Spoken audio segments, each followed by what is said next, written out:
I'd like to call the meeting of the Coordinating Committee to order. As permitted by the Governor's Disaster Declaration of August 21st, 2020, the determination has been made that an in-person meeting is not practical, excuse me, or prudent for this committee to meet in person. To ensure a transparent and open meeting as possible, we've posted our meeting materials approximately 1 week in advance, and we'll provide a recording of this meeting linked to our website, and we'll take all votes by a roll call. Does staff have any additional announcements before we start with the agenda? Yes, Mr. Chairman. So everyone in attendance knows this meeting will be recorded. Please use your full name in the Zoom platform. You can edit your name by going to the top right corner of your picture and click edit name. Please use the mute function when not speaking. This will help eliminate excess background noise. The Zoom mute button is located right next to your screen on the bottom left-hand side. Members of the public, if you have questions during the meeting, please use the chat box, which staff will be monitoring. Additionally, if you wish to address the committee during the agenda item number 7, the public comment, you can indicate your desire to do so in that chat box. Members of the committee, when making a motion, please include your name so staff can properly record it. For example, Beal so moves. It would be an example of that. That concludes my meeting announcements. Thank you, Mr. Chairman. Very good. Thank you, Stephanie. Are there any other agenda changes or announcements? Okay, thank you. Hearing none, we'll move on to our first item. At this time, I'd like to combine the attendance roll with the approval of the minutes. Can I get a motion and a second to approve the minutes for September 9th, 2020? As Stephanie mentioned, please state your name when making the first and the second. Sure. Sean Whitell moves. Jason Keller seconds. Thank you. There's been a proper first and second. Are there any questions from the members? Okay. Are there any questions from staff? No, there are not. Thank you. Very good. Thank you. Hearing none, a roll call, please. Very good. If all the committee members could please unmute themselves at this time. Chairman Reinbold. Aye. Frank Beal. Aye. Mayor Broley. Diane Williams. Sherry Cohen. Aye. Jason Keller. Aye. Chris Snyder. Aye. Mark Van Kerkhoff. Van Kerkhoff, yes. And Sean Whitell. Aye. And that was an aye, both for being present and approval of the minutes, Mr. Chairman. Very good. Thank you.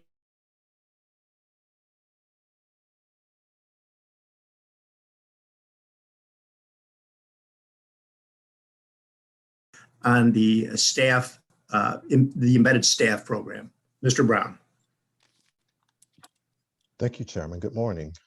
Good morning. I am here to present to you the proposed program adjustments to the embedded staff program to advance the OWN to 2050 recommendation to build local government capacity. CMOP received a grant in 2018 through the MacArthur Foundation Chicago Commitment and the Chicago Community Trust to increase municipal capacity. And so the presentation I will give to you this morning is based upon that we shared with the MacArthur Foundation just on yesterday. This is going to go through a little background in the mandate for this work, and then I'll give highlights from the annual report that was submitted for the last reporting year. And then I'll conclude the presentation with the program adjustments. Next slide.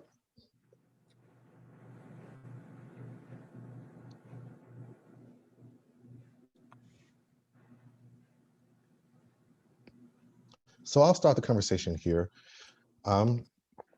with the discussion that laid the foundation for the OWN to 2050 plan. We found and we now know and believe that a region that grows inclusively provides all of its residents access to opportunity to promote greater economic growth. To achieve this, disadvantaged communities must have the ability to access critical resources such as convenient transportation options, job training, and affordable housing. Promoting a more inclusive model of economic growth not only improve quality of life for marginalized population, it also strengthens the region, improving our economic competitiveness and fostering sustainable growth. Next slide, please. We'll advance. We found that communities that lack access are often hampered by local resource constraints, specifically the availability of knowledge and skills, staff time, funding, or a combination of all three. These capacity constrained communities tend to serve vulnerable populations, including people of color and low income households. And majority of communities that have the greatest need for effective planning also have the least capacity to support such activities. Next slide, please. So growing from the inclusive growth principles that's stated in our OWN to 2050 plan, the recommendation that's on the slide is in the governance chapter of the plan. And it follows our philosophy where we believe a sustained commitment to building capacity, that means the capacity of revenue, capacity of skills, and technical resources, will increase local government ability to meet residents' needs, implement community plans, and achieve the OWN to 2050 goals and objectives. Next slide.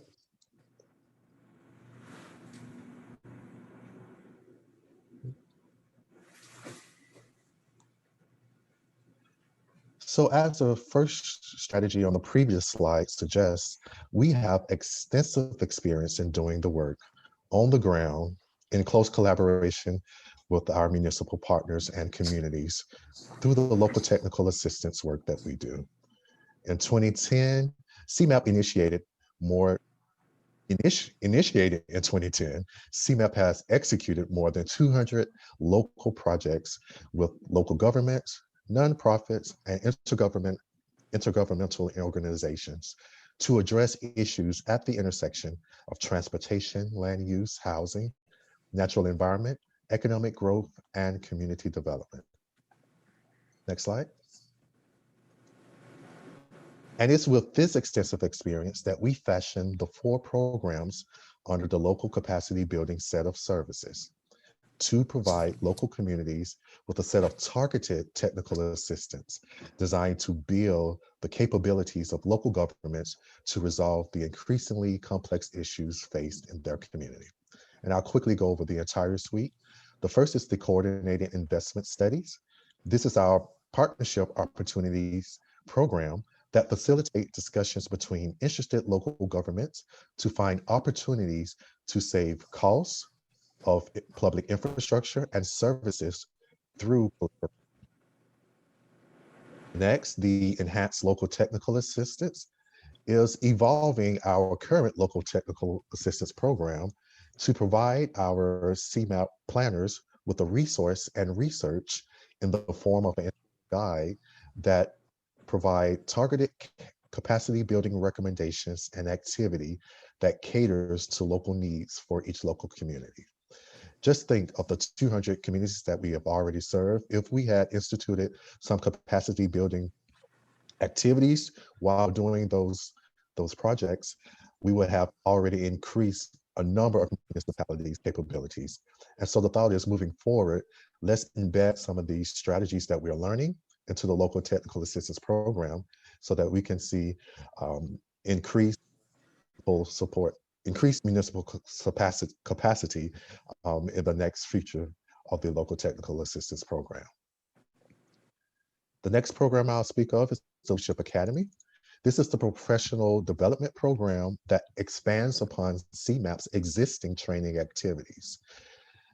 By assessing the existing offerings and determining the training needed to advance implementation of the OWN to 2050 plan, this program seeks to make a recommendation of how to fill the gap with targeted trainings that include networking and skill building for our elected officials, staff, and citizen commissions throughout the region. And lastly, our signature program of the Capacity Building Suite and the focus of this conversation, the Embedded Staff Planner Demonstration Project. And this is where CMAP staffs are placed in capacity constrained communities to provide support and advance local planning initiative. Next slide. And so I believe the last briefing about this program before the committee was given by Maggie Jar and Patrick Day, who serve as our embedded staff planners in the communities of Calumet Park and South Village. While this particular work is not the subject of today's presentation, I'm happy to share that both projects have been successful in coordinating grant and technical assistance projects and assessing and adopting new innovative policies and procedures that are efficient and effective.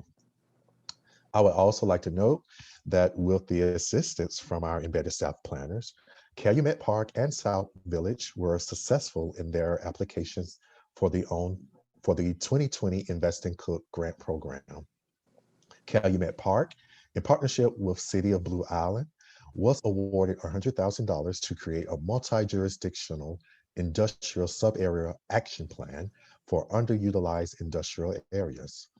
South Village was awarded $300,000 to complete a feasibility study for a potential extension of the Old Plant Road Trail, thus creating a bi-state bike trail connection.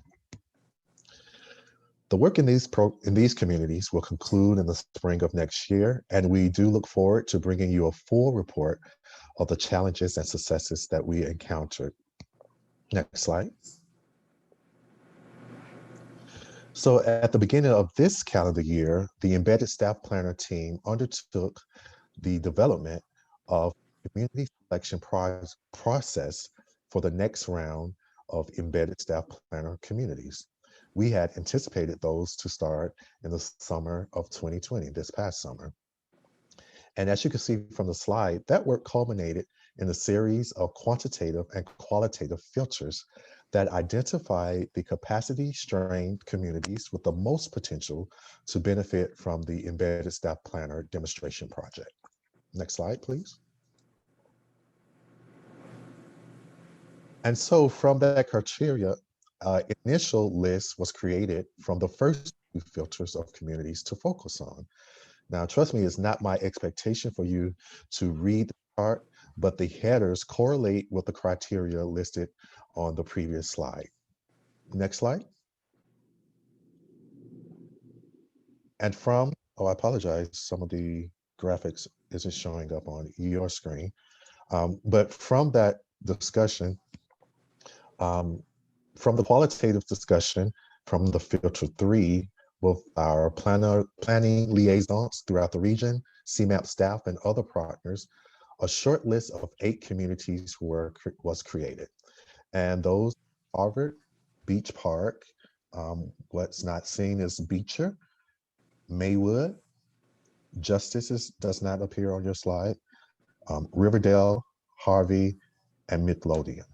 So those were the 8 communities that were shortlisted for the next round of Embedded Staff Planner.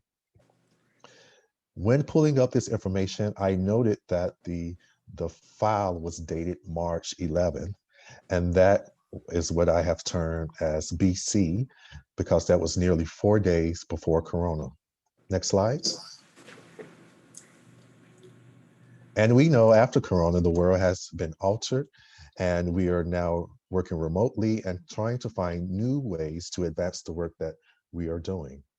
So from those 8 shortlisted communities, the Embedded Staff Planner team did not move forward, yet the agency, as you all are well aware, shifted our focus and conversation to quickly and successfully transitioning to a remote working environment by employing new internal policies, utilizing new technology, and creating strong staff supports for our ability to be responsive and adaptive to our municipal partners throughout the region.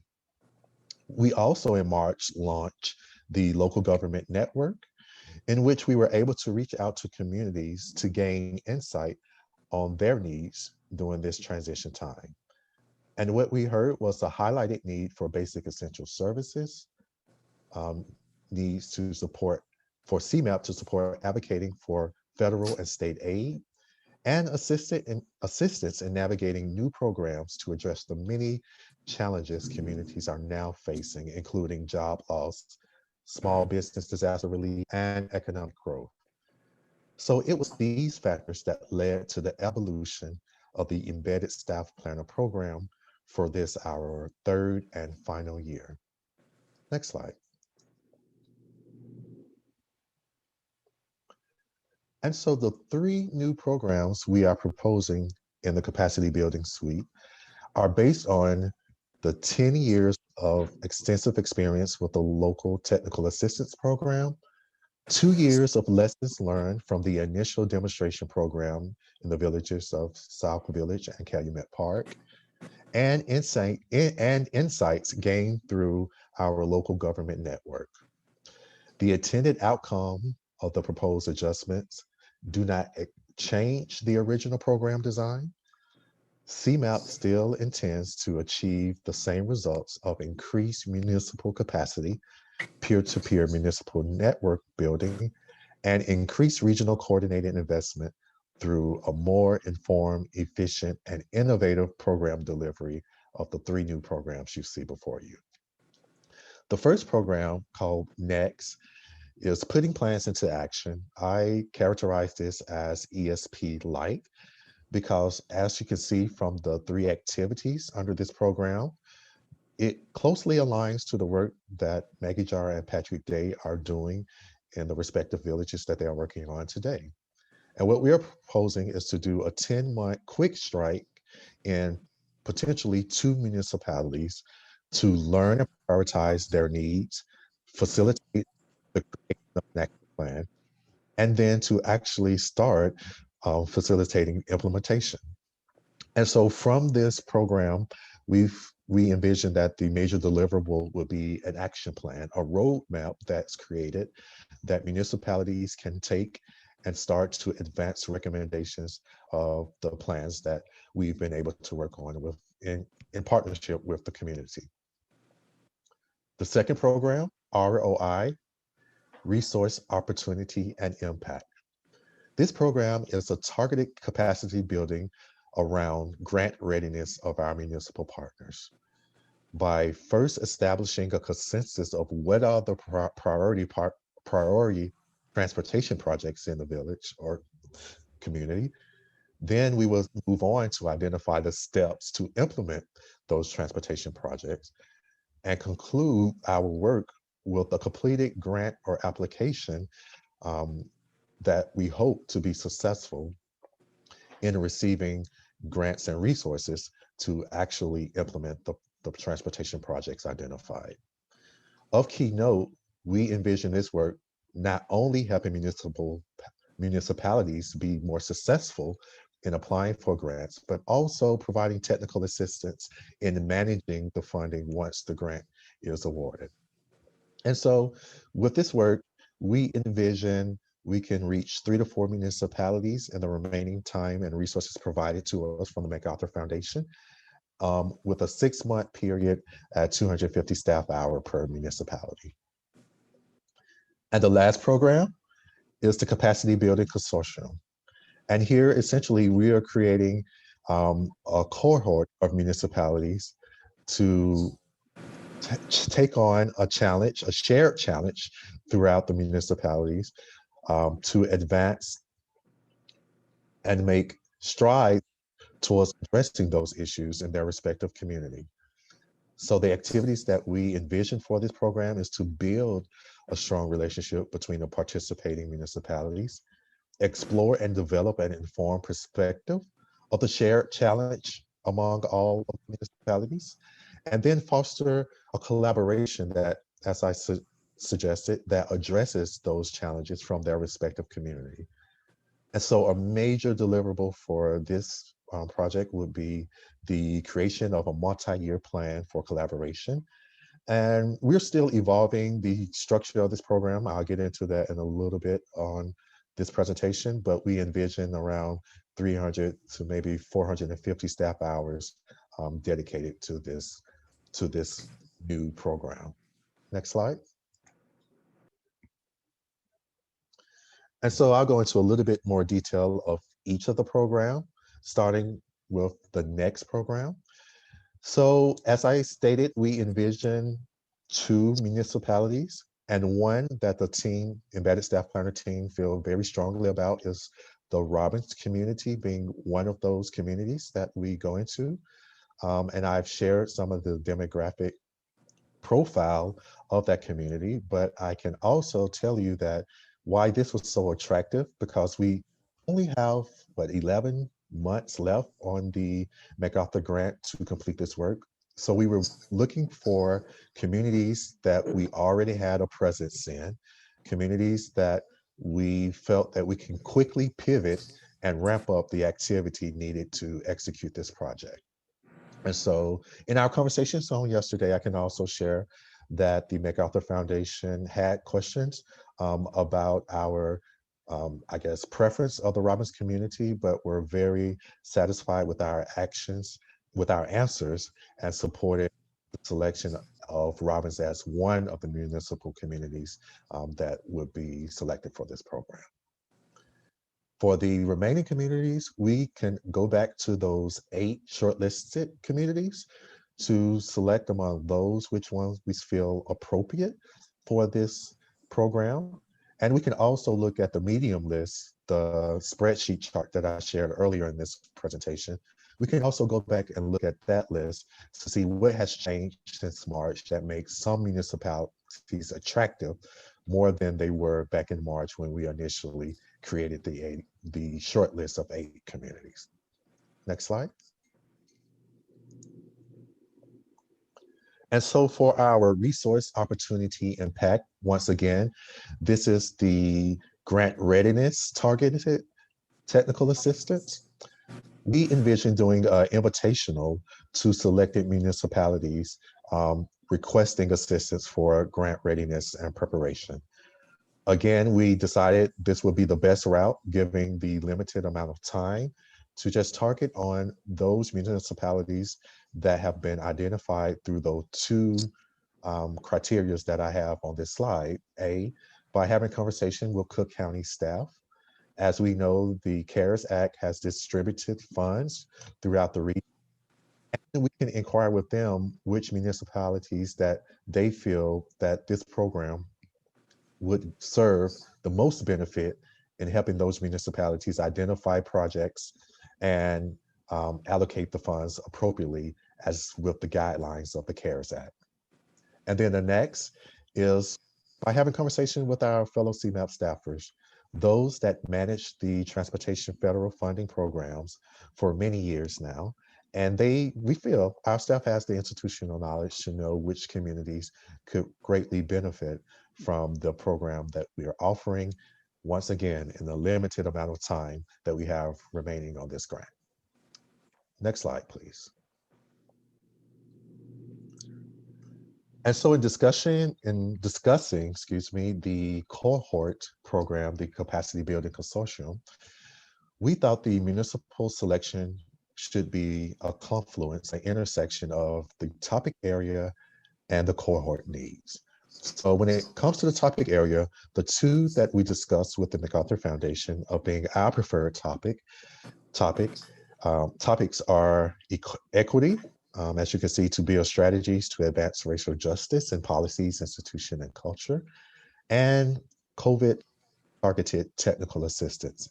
Again, similar to the ROI, helping those communities face the new challenges, but also helping them not only address those challenges, but pivot towards a long-term goal of equitable and a more resilient future for their communities.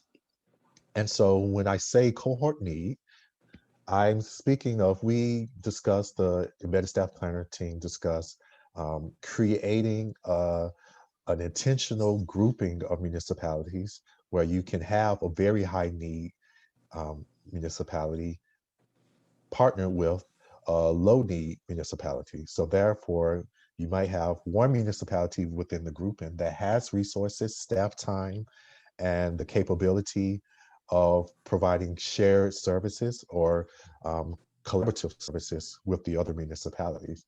And so we think that if we look at the topic area, and create a very intentional grouping of municipalities, then we can create the environment to where the municipalities, sometimes without CMAP's interjection, can help each other move through the challenges and the issues that are identified during the learning period of this program.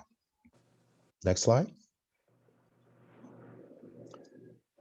And so in trying to understand how this program will work, I know I've said it a number of times, with the limited time that we have, and also the resources we envision on the next program, excuse me, we can do Robbins and add actually 2 more municipalities to this program.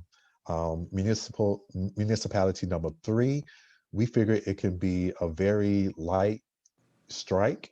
So that way we can cover 3 municipalities under this program. With the ROI program, that's the middle section, we envision we can achieve the program execution in 3 communities throughout the region. And on the cohort capacity building consortium, we decided to just create a pot of staff hours and allow our program manager to create this program for what she believes to be the best. And in saying that, our discussion was we can create one cohort of municipalities that look at and go through a series of issues, or we can create multiple cohorts that goes through one issue. And we're having that conversation internally, but for purposes of creating the architecture of this entire program, we just identified a set of staff hours that will be dedicated to that program. And over the next 2 weeks, we'll flesh out the details of whether we are looking at one cohort or multiple cohorts. Next slide. But we also see an opportunity to where we can expand the cohort block, and that's by leveraging the work that's being done on the enhanced local technical assistance program that serves under this capacity building suite. So as I said, we made this pitch to MacArthur on yesterday, and we really feel that these 3 new programs not only fit into the existing suite of programs, you can advance to the next slide, but it actually complements the programming that we have already going on under this grant. Next slide. And so the next steps, I'm before you today giving you this update. And we had our scheduled meeting with MacArthur, as I mentioned on yesterday. We're completing the assignments this week and next week. And we've already drafted a charter of the 3 program approaches that I just shared. And we're looking for December 1st to be our date of deployment, to get the troops on the ground to really push this work and investing in the capacity building capabilities of the communities in our region. Next slide. And I think that's the final slide, actually. And I can take any questions or thought comments at this time. Very good. Thank you, Mr. Brown. That was a great presentation. Appreciate it. The one question that I have is, in order to move forward, do we need approval from the MacArthur Foundation?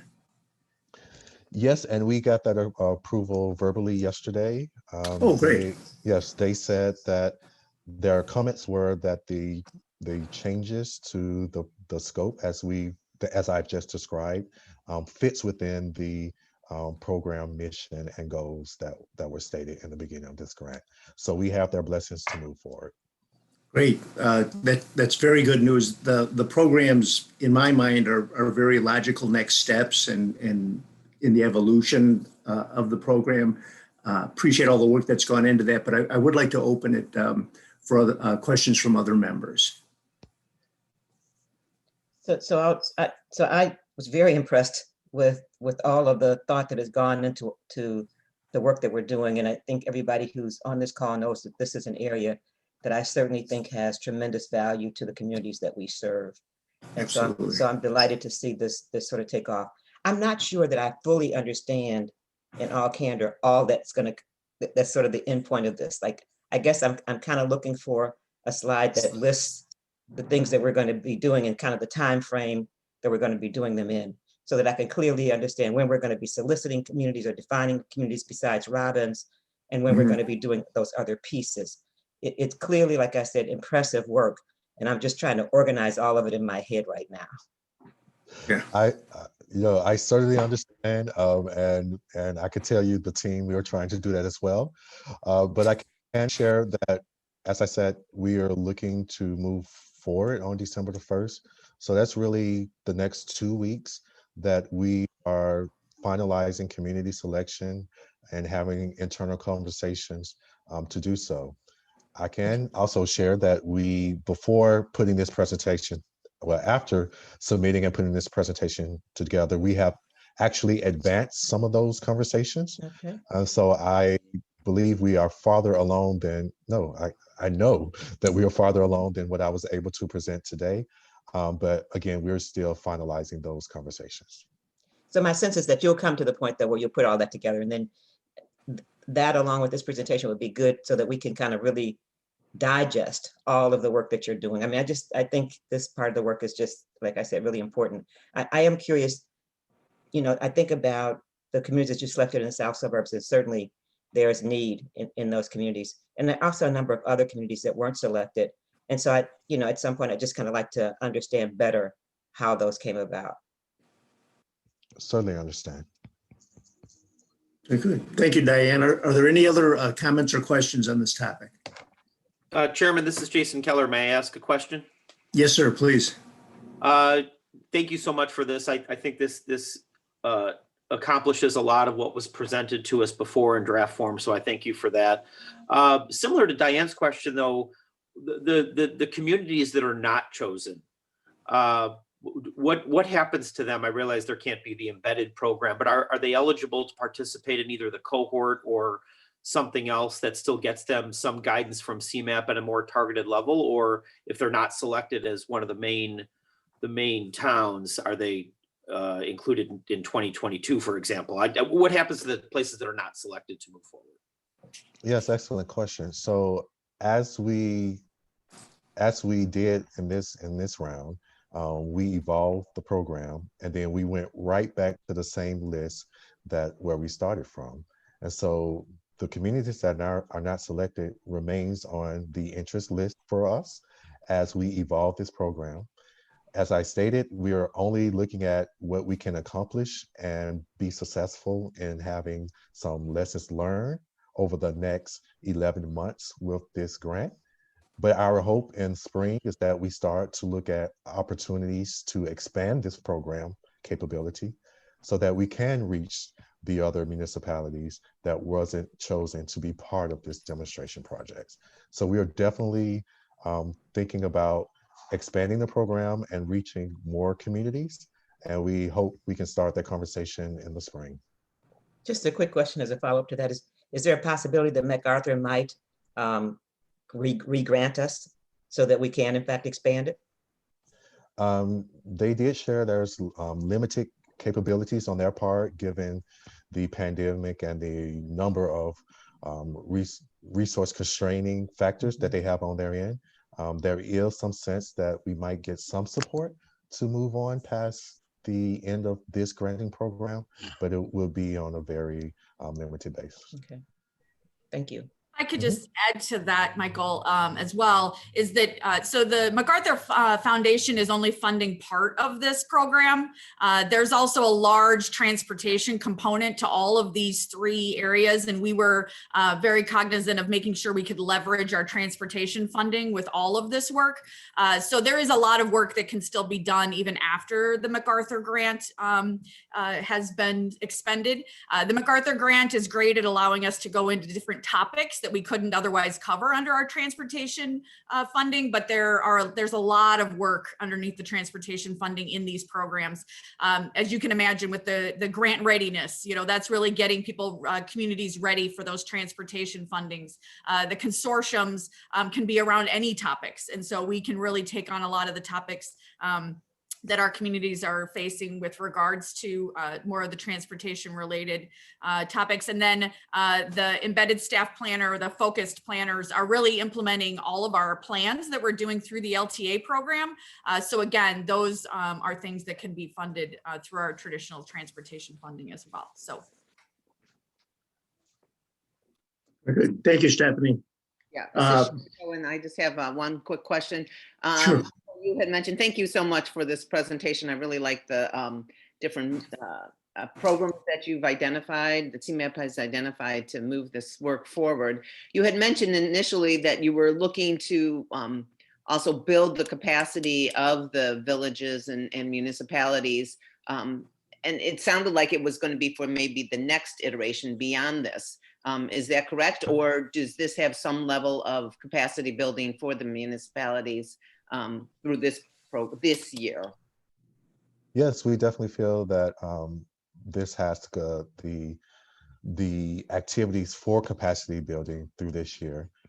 If I could just summarize what I envision our actions being as staff planners, we come in, we help educate, and we help equip, but all of that is to empower municipalities to move forward in the work that we've identified together. So we do envision, once we complete these programs, that the municipalities will have increased capacity. So, so I may have gotten that wrong. You had mentioned, I thought you mentioned it sort of as an ongoing thing beyond this, of strengthening that a little bit more, or you were talking about within these 3 programs? I might have misunderstood. Yes, so I mean, we definitely will be here to help support municipalities as we close the program. So for instance, in our Embedded Staff Planners 1, those are Calumet Park and South Village, where we have planners now. We do envision, once we're done, to have a check-in at some point later to see how the municipalities have advanced on some of the work that we've identified. So that would be part of the ongoing support. Does that answer your question? I'm sorry if I wasn't clear earlier. Yeah, no, that's great. Thank you. Very good. Thank you for the questions. Are there any other questions before we close this out and move to our next topic?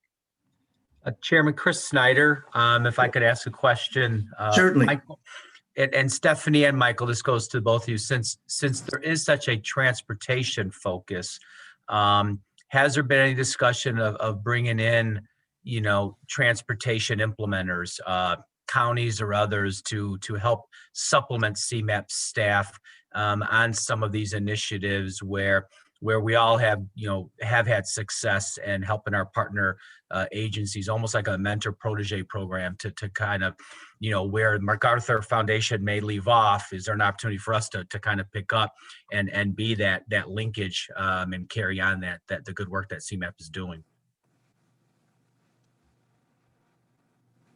Absolutely. And I think with all 3 of these different approaches, there's many touch points where CMAP will not be acting alone. We're going to be really bringing in partners and coordinating everything from the action plans and how do we get those implementers on the ground to help implement the plans that we've worked on with the grants. One of the things that Michael mentioned is working with Cook County as one of the immediate things, is trying to make sure that those communities are ready to spend the CARES Act funding. So we'll be working closely with Cook County on some of those. And with the consortiums, to your point, that's a great opportunity for some of the higher capacity entities, but be it counties, be it COGS, be it the other municipalities, for us to partner them with the low capacity communities and really have people work together to solve some of these problems that everybody's facing. So in all 3 of these approaches, there's lots of touch points for that.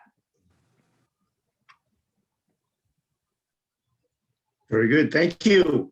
Appreciate that. Any closing questions or comments?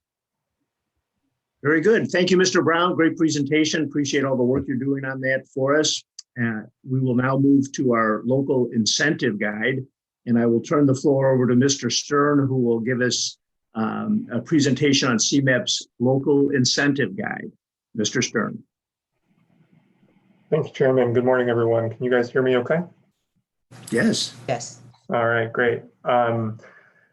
Yeah, so as the chairman said, my name's Matthew Stern. I'm a policy analyst here at CMAP. And you may remember, if your memories serve, that far back, back in March, at what I think was the last in-person meeting of this committee, I presented this project at a much earlier stage to this group, and you gave incredibly helpful feedback on the scope and contents of this work. And I wanted to come back to this committee to let you know that we just published the incentives guide in September. And I wanted to spend a few minutes to close the loop and share our findings with you and get any feedback from you on the work that we've done so far and our next steps. Next slide, please. So I won't dwell on the context much because you have heard it very recently, but this work is a direct outgrowth of ON2 2050, which not only calls for incentive reform, but also tasks CMAP with providing communities around the region with best practices and models to help them refine and improve their use of incentives. And that's exactly what we were hoping to do with this product.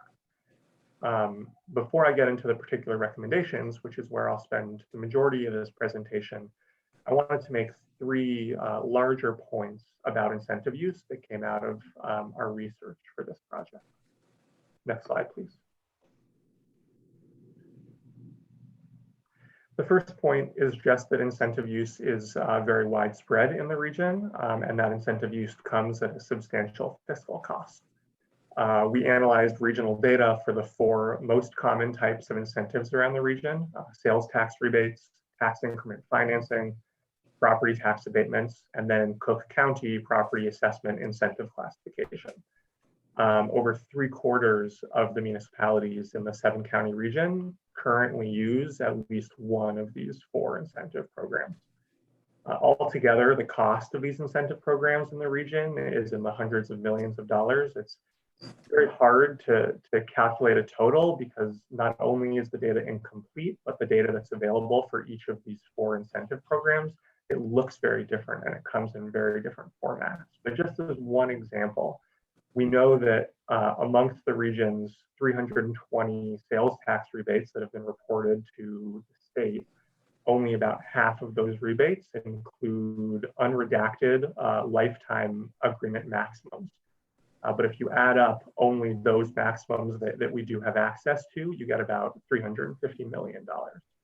And so evaluating the efficacy of these incentives and identifying ways to improve them, we believe is critical. Next slide, please.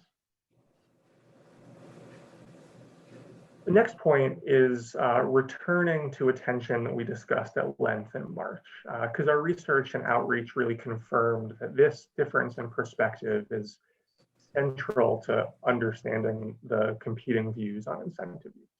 On one hand, you have a universe of academics, researchers, who are fairly outspokenly critical about incentive use. They argue that incentives have very concerning long-term consequences at the local and regional level, and that at best, they're fairly inefficient tools for community and economic development, excuse me.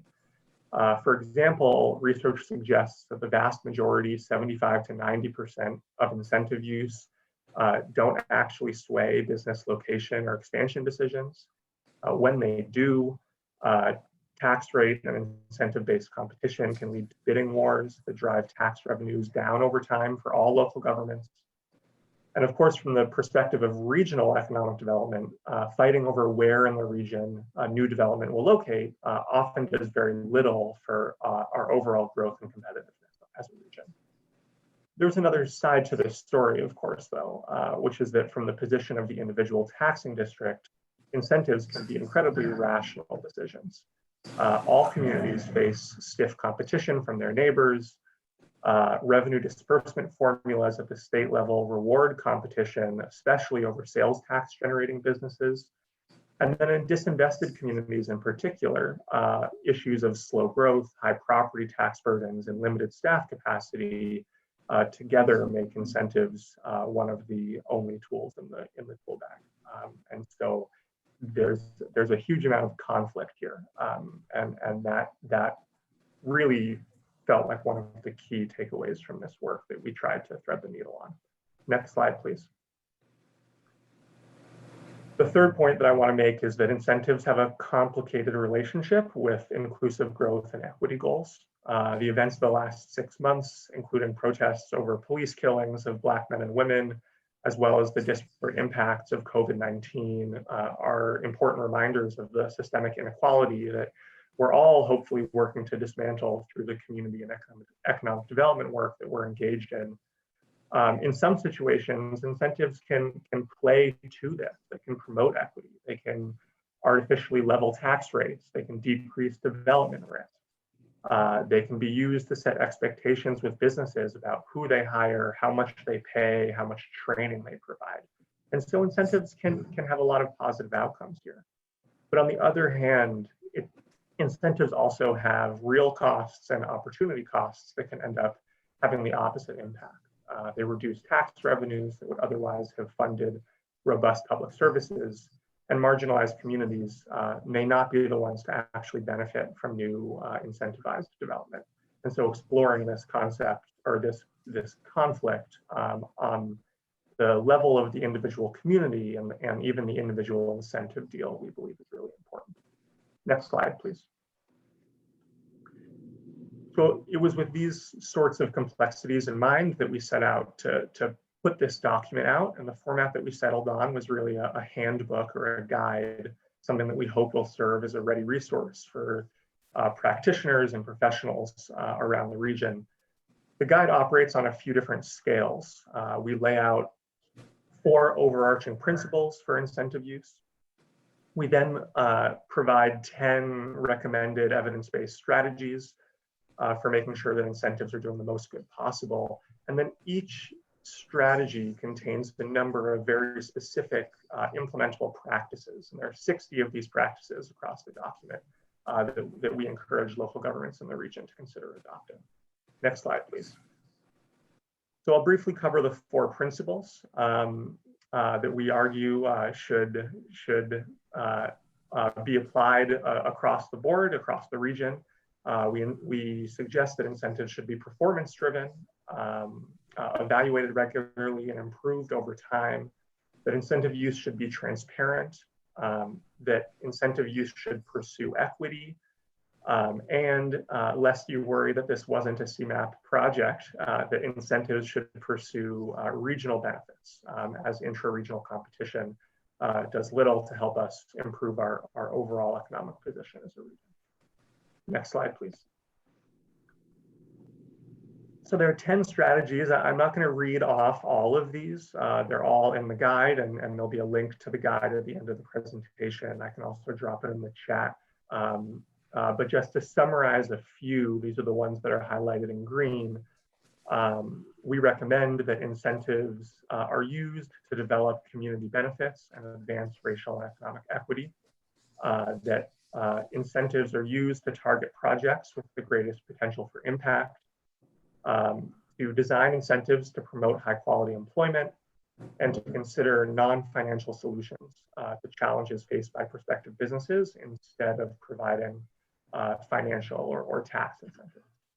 And then each of these has a number of specific practices underneath it. And I'm going to dive into 2 of these and explain some of what the practices are. And the 2 that I picked for this group, I think are some of the most challenging and least clear cut of the entire guide, but I think 2 of the most important strategies that I'll be interested in your feedback on. Next slide, please. So the first is this notion of considering non-financial solutions to challenges faced by prospective businesses. This is really about sitting with entrepreneurs, business owners, and developers, understanding what their needs are, and where those needs aren't sort of strictly financial, striking agreements that maybe address those needs directly, hopefully in a way that keeps benefits in the public realm. We believe that fixing issues like this can be more cost-effective and sustainable than tax incentives and cash grants. So concretely, what does this look like? We have these 2 categories we use in the guide: standard practices, which we believe are are sort of widely applicable, as well as best practices, which may be a little bit of more reaches and not necessarily applicable for every community in the region. Things like providing streamlined, clear development approval processes, sharing sort of parcel-specific costs and risks like demolition costs or cleanup costs of key parcels.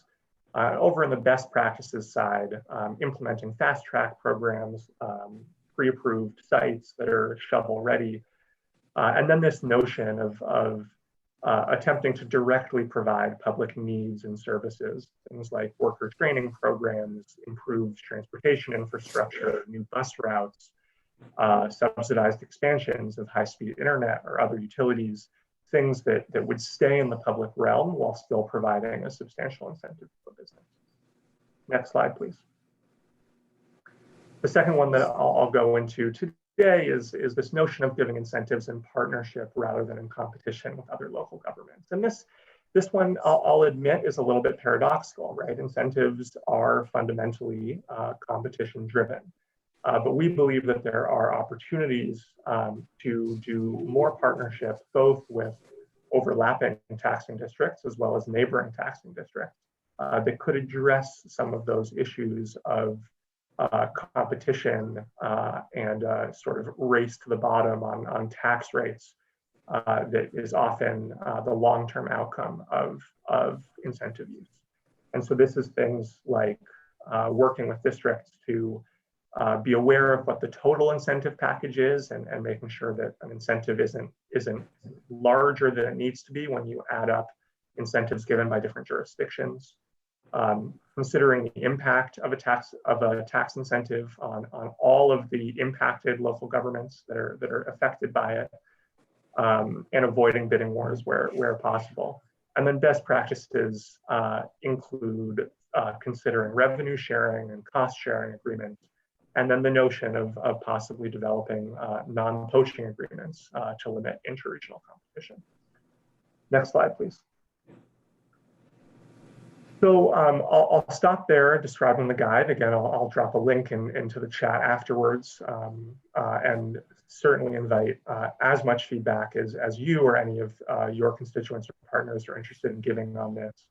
I do want to say that we have a few additional projects in the pipeline on this topic that we're beginning to work on now. Building on that map that I presented earlier, we're working on updating our research on the prevalence and distribution of incentives around the region and hope to publish a short report on that later this fiscal year.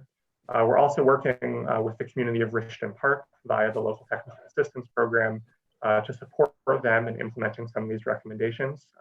So Chairman Reinbold has heard a version of this presentation quite recently. And we're also beginning to scope what we hope to be an additional implementation support project that builds off the recommendations in this guide, as well as the work we're doing with Richton Park to sort of fill the gap between these one or two sentence policy prescriptions in the guide and actual steps for implementation at the local level. So I'll stop at that point, and I'd be happy to take any questions or feedback from this group, and I really appreciate you taking the time to hear the sort of what came of this work after 6 months after talking to you guys last. Thank you. Very good. Thank you, Mr. Stern. At this time, I'd like to open it for questions and comments from the members. Rick, I had a chance to read the report. I think it's terrific. It's a great document. It lays out the issues quite effectively. It's a challenging, complex subject, and I think you've done a great job. I just was wondering what kind of reaction, response, feedback you've gotten so far. I know it's early, and I know one of the values of it is having it available for your own staff in your technical assistance programs or embedded planner programs, other ways that you interact with local governments. Yeah, thank you for that question. I think you hit the nail on the head. We're just at the beginning of our engagement with this, and certainly COVID and the inability to attend meetings in person and the lack of existence of the sorts of meetings that we would commonly bring this work to has slowed our engagement on this process. But we're working at identifying opportunities and hope to continue to do so over the coming year or so, and continue to let people know that this is available. In the engagement opportunities that we have done so far, we've heard positive feedback, and I think a certain amount of skepticism in terms of how to engage in the competition one is sort of the primary point of conversation often. What if incentives are often used, fueled by competition, what does it mean to ask a community to think more about collaboration? And how do you do that effectively, especially in disinvested communities that struggle to attract investment, period. And so, starting to have those really chewy conversations, I think, is one of our goals in this guide. Hopefully we'll identify ways that we can continue to provide more resources and support in the future. I don't know if that answers your question. Yes, appreciate that. Yeah. Yeah, and Frank, this is Jason Keller. I was able to provide the guide to one of the leading municipal finance experts here at the Fed in Chicago.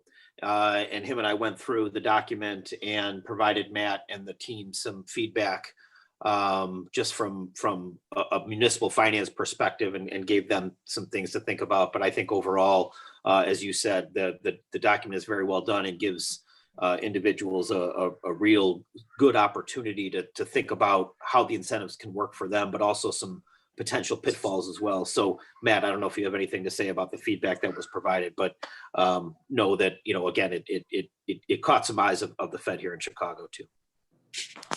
Yeah, thank you, Jason. I appreciate you bringing that up. Jason and his team, the Fed, were able to give us some great feedback that is informative as we think about our future work on the topic. We've brought this to a number of other committees recently, and I also should mention that we're doing internal presentations as well, working on increased coordination, collaboration between projects like this and our LTA work and our embedded staff planner work. In fact, Maggie Jar has been fundamental in helping us do outreach and engagement around this with the communities that she's built relationships with in her time working as an embedded staff planner. We also brought this to APA Illinois, the conference that was held a couple months ago, and presented this there, and have been getting feedback via that angle from both municipalities and private sector development consultants and things like that. So, Matt, I think that this is very timely and a document that will offer value to a number of municipalities. You just mentioned, though, the conference where you presented this and that you're getting feedback. I'm curious about the feedback that you're getting from the participants at that conference. Yeah. So we were coming out of that, have been able to connect to a couple of various sort of development consultants in the region. And those conversations are sort of still ongoing. Many of the development consultants in the region think about this all the time. Our good, trusted development consultants are seeking to support communities, but also because they do this work every day, are I think, intrinsically aware of some of the long-term consequences of incentive use around the region. And I've been really pleasantly surprised by folks that have responded really positively to saying that this is a really sort of useful tool that helps contextualize some of these challenges in a way that might be useful to their clients. And so we're still sort of pursuing those conversations and hoping to maybe engage in additional sort of outreach in partnership with some of these organizations, perhaps, to some of their clients and the municipalities around the region they work with. I think that's great to have the developer voice in this. Makes a lot of sense to me. Yeah, and I should also mention, I don't recall if this had occurred when at the time of our last presentation. I don't believe it had, but we reviewed a draft of this report with a group of members from Lambda Alpha, the local chapter here, which included a number of developers, development lawyers, and as well as development consultants. And we're able to have a really extensive conversation pre-publication on some of their responses and incorporated into that as well. So thanks for the question. I appreciate it. Thank you. Very good. Thank you. Just had a Further couple of- questions? I'm sorry, Yes. go ahead, Matt. No, so I just want to make a couple comments. Mr. Stern, I'm a little bit concerned that the last time you presented to us, we ended up in a pandemic. Hopefully that improves. But the second point, the real point is, you know, I'm excited to know that our planners, to extent developers, village staff members understand and appreciate this. But it's going to be really important for them to convince their elected officials that there's value in this. Because I mean, we've seen every single development that's come into my town over the last 8 years has asked us for some incentive. And there's that local competition in many communities where they're just going to basically cut off, you know, revenues to try and get whatever it is, you know, without any sort of analysis as to the impact that'll make to the overall community. So that's my, you know, overarching concern, is that it's going to be important for our staff members to be convincing elected officials of the true value and promoting intergovernmental communication. So. Point. Yeah, I really appreciate that comment. That's something that has come up in some of our conversations, and I think we will be looking for feedback from elected officials and staff alike as to what resources we can provide to assist in that conversation, because we're aware, especially in many of the smaller communities and places where there's a decent amount of turnover of elected officials, that sometimes policies and actions can change across administrations, even where staff stays consistent. So I think we're certainly aware of the challenge, but open for feedback about how to help close that gap. Good. Thank you. Further comments, questions? Okay, very good. We will close this out. Mr. Stern, thank you. Great program. I think one of the challenges is, especially in communities that might not have a staff resource for analyzing the requested incentives, is just having a grasp on does it pencil out or not. And really that's the approach that we try to take, I think, in many communities is show us that you need these incentives in order for the project to work. When communities don't have staff to do the analysis, a guide like this is a very good starting point to have those discussions. Because I think, Matt, you had referenced earlier, developers are doing this all day, every day. And sometimes when they come into a community, they want to approach it as a take it or leave it proposition. But I think a guide like this is really going to help many communities ask some very important questions. So wanted to thank you for the presentation. It's great work. Thank you, sir. Thank you. Okay, we will move to our next topic, which is committee update discussions. I'd like to have just a roundtable discussion, kind of a round robin format around the committee questions that we sent out with the agenda. The questions are, what discussion topics are on deck in your working committees? And are there highlights from the committee work plans that you'd like to share with the coordinating committee? And I would like to just open the floor for a discussion on these questions. I'm happy to go first. This is Sean Wydell from the Chicago Department of Transportation, representing the Environment and Natural Resources Committee. Our committee met on the 5th, so a couple weeks ago, and no, 5th, 4th. Anyway, I was excited to have the conversation in our committee about climate change and the impacts that it's going to have on the region, and talk about the work plans that the ENR staff are starting to develop related to those topics, especially transportation mitigation strategies, because I believe that greenhouse gas emissions, about 25 plus or minus % within the region, are due to transportation. So I think that that's a key topic that really is important to this region, especially since at least right now there's a lack of leadership at the federal level on this, and to some extent not as much leadership on the state level as I personally, and this is my personal opinion, would like to see as well. So I think it's really exciting to hear that CMAP is focusing on this topic that has a major impact on all of our lives now and certainly into the future. So. Good. Great. Thank you, Sean. Appreciate that. Other comments, questions, updates? Chairman, this is Chris Snyder again. Following what Sean just mentioned, so I represent Transportation Committee, and similarly, we too have been talking about climate change, both globally, but more specifically, how do we address it or mitigate it from a transportation perspective because of its, impact on the environment. So that has been an ongoing discussion for the last several meetings, and expect that to continue. Safety has been a top priority in recent meetings. Our numbers are trending very ever so slightly, a little bit better than last year, but we're just not making up the ground that we need to meet, whether it's our regional or state targets. So we are working toward basically a safety resource group, and we'll probably target certain areas where we could be most impactful, whether it's speed or speed monitoring. And unfortunately, we've seen, an increase in both bike ped related fatalities, and how do we address that, whether it's through engineering, education, enforcement. So, and then the whole COVID.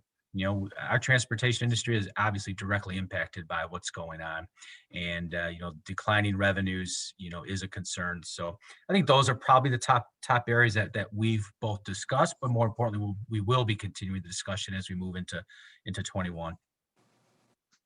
Very good. Thank you, Chris. Appreciate that. Other committee updates? This is Sherry Cohen, and representing the Human and Community Development Committee. And as always, I think our committee needs continuing to look for our main focus of what we can provide to CMAP and how we come together, albeit to say that I think our meetings are very rich and include a lot of updates from CMAP staff on a number of different topics, and that our committee members are able to provide or look at different issues of equity, of public engagement. And so there's a lot of discussions around that. Right now, just in developing our committees, and I don't know how your committees work, but currently, in theory, we have co-chairs. There's me and someone who actually isn't coming anymore. So working with our staff, CMAP staff, to identify another co-chair, whether a vice chair or co-chair, and also terms for those positions as we move along. And I'm going to be meeting with Aaron Monday I'm not exactly sure what we're going to talk about, but share some ideas for where the committee can provide some help, and with the plans and with CMAP in general. So that's sort of where we are. Very good. Thank you, Sherry. Other updates? Good morning. This is Mark Van Kerkhoff. I'm chair of the Land Use and Housing Committee. I think just almost 2 years ago was when the two committees were combined. I think it was great timing. That committee's been working very well together. And then now with response to COVID, to have those topics all in one committee, it's been really good. Obviously, that's been a big topic with the forces of change impacting not just COVID and the changes in transportation, housing, and everything, but also with the state condition of the state and out-migration issues, and those will all continue to be topics. In terms of highlights, I think one highlight is our CMAP staff has encouraged member status updates, which has been really well received and very interesting to hear what's going on around the region from members of the committee. And I think the other update is just highlight is just the way CMAP staff really adapted to the change and provided great Zoom meetings for everyone on the committee. We've had a lot of participation, a lot of good discussion to do that. So very thankful to our CMAP staff for that. And then just by way of announcement, I'll be rolling off as chair of this committee. So you'll see Nancy Furfer next year as the new chair of the committee. I'll continue to serve, but it certainly has been a privilege to be part of this committee and to serve the region in this way. So thank you. Good. And thank you, Mark, for your service in that position. We appreciate that. I will, this is Sherry, I will just echo what you just said in the sense of having the Zoom meetings to allow for a broader participation of members that live and work further away from CMAP offices, that we've gotten really good participation. And that's partly also due to CMAP staff really reaching out and engaging with the committee members. So. Very good. Great, thank you. Other committee updates? Great. Okay. Well, thank you, everybody, for those updates and report outs. We appreciate that. Our next topic is other business. Is there any new business to come before the committee? Okay. Thank you. Hearing none, we will move to public comment. Staff, at this time, I'd ask if we've received any comments or questions prior to today's meeting. Yes, Mr. Chairman. So just a reminder, if attendees wish to address the committee, please indicate so in the chat box and you will be called upon. Mr. Chairman, we did not receive any comments prior to today's meeting. And so far, we have not received any requests from the chat box. At this time, I would ask that if there are any individuals joining us by phone and they wish to make a comment, please indicate so by stating your name now. And Mr. Chairman, it appears that there are no individuals wishing to address the committee at this time. Just a couple of housekeeping things. I wanted to recognize for the record that Matt Broley and Diane Williams did join the meeting. They were not part of the roll call, but they were officially part of the meeting today. And then with regards to the next meeting for the committee, we had originally planned on having the committee convene again on December 9th. However, I wanted to bring up a discussion point if the committee would entertain canceling that meeting and holding the next meeting on January 13th. Okay. Are there any objections to changing our next meeting to January? Okay, thank you. Yes, Stephanie will go ahead and move to the January date. I'm assuming a time to be determined. Correct, yes. Very good. Okay, thank you. Are there, before we close out and adjourn, is there any closing comments or questions from any of the members or staff? Okay, thank you. Hearing none, we will stand adjourned. Thank you, everybody, for your participation. Good discussion today. Appreciate all of that. And Stephanie, thank you for coordinating the agenda for us. We appreciate that. And Michelle, thank you for your assistance on the technical end. We appreciate that. We will stand adjourned. Thank you, everyone. Thank Thanks, you. everyone. Happy Thanksgiving. Same to you. Thank you.